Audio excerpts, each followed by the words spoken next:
মূল্যে অবৈধভাবে ক্ষমতাকে থাকার অসৎ উদ্দেশ্যে গোটা দেশকে এক অনিবার্য সংঘাতের মুখে ঠেলে দিয়েছে। যে আমাদের মহান মুক্তিযুদ্ধে অগণিত শহীদদের জীবন ও অসংখ্য মা বোনের ইজ্জতের বিনিময়ে অর্জিত আমাদের প্রিয় মাতৃভূমি মূল্যে অবৈধভাবে ক্ষমতাকে থাকার অসৎ উদ্দেশ্যে গোটা দেশকে এক অনিবার্য সংঘাতের মুখে ঠেলে দিয়েছে। দলীয় স্বার্থ হাসিলের জন্য সকল রাষ্ট্রীয় প্রতিষ্ঠানকে তারা অবলীলায় ধ্বংস করে চলেছে। আইন শৃঙ্খলা রক্ষা বাহিনীকে দাঁড় করিয়ে দেওয়া হয়েছে জনগণের মুখোমুখি। এসব বাহিনীর এক শ্রেণীর দলবদ্ধ সদস্যরা প্রকাশ্যে নির্বিচারে গুলি করে নিরীহ জনসাধারণকে হত্যা করার এক পৈশাচিক উৎসবে মেতেছে। দেশের সীমান্ত প্রহরার দায়িত্বে থাকা বিজেপি সদস্যদেরকে তাদের বিধিবদ্ধ দায়িত্ব থেকে তুলে এনে বিরোধী দল দমনের কাজে লেলিয়ে দেওয়া হয়েছে।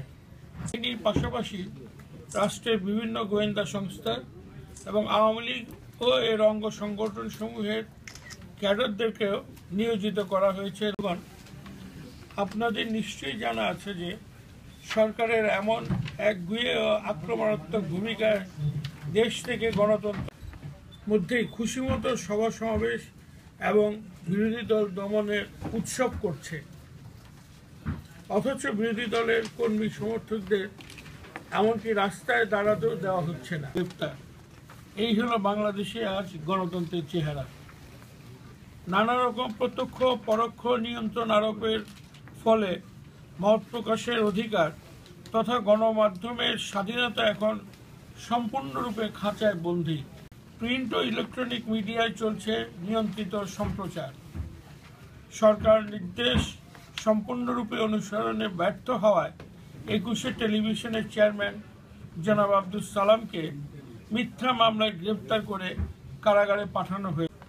গণমাধ্যমের অন্য সদস্যরা রয়েছেন আতঙ্কে। সর্বত্র এক শ্বাসরুদ্ধকর অবস্থা বিরাজ করছে। বন্ধুগণ, আপনারা জানেন যে গ্রেপ্তার করে কারাগারে পাঠানো হচ্ছে। মিথ্যা ও বানোয়াট মামলায় তাদের রিমান্ডে নিয়ে চালানো হচ্ছে নির্মম নির্যাতন।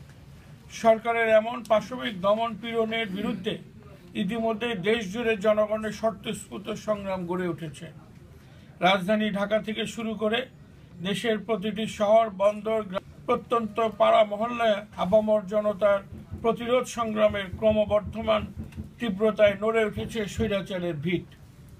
তাতেই দিশারা হয়ে সরকার অত্যাচার নির্যাতনের মাত্রা বৃদ্ধির পাশাপাশি আন্দোলনের কর্মী সমর্থকদের বিভ্রান্ত করতে নানা রকম এই প্রক্রিয়ারই অংশ হিসেবে তারা মিডিয়া নিয়ন্ত্রণের মাধ্যমে বিএনপির বিরুদ্ধে বিরামহীন অপপ্রচারে লিপ্ত হয়েছে। প্রিয় সাংবাদিক বন্ধুগণ, সাম্প্রতিক একটি অনাকাঙ্ক্ষিত ঘটনার প্রতি আপনাদের দৃষ্টি আকর্ষণ করতে চাই। তো আমরা গণমাধ্যম সূত্রে বাংলাদেশের চলমান পরিস্থিতির বিষয়ে মার্কিন কংগ্রেসের কতিপয় সদস্যের একটি তথাকথিত বিবৃতির খবর জানতে পারি। আবার সংবাদ মাধ্যমের খবরে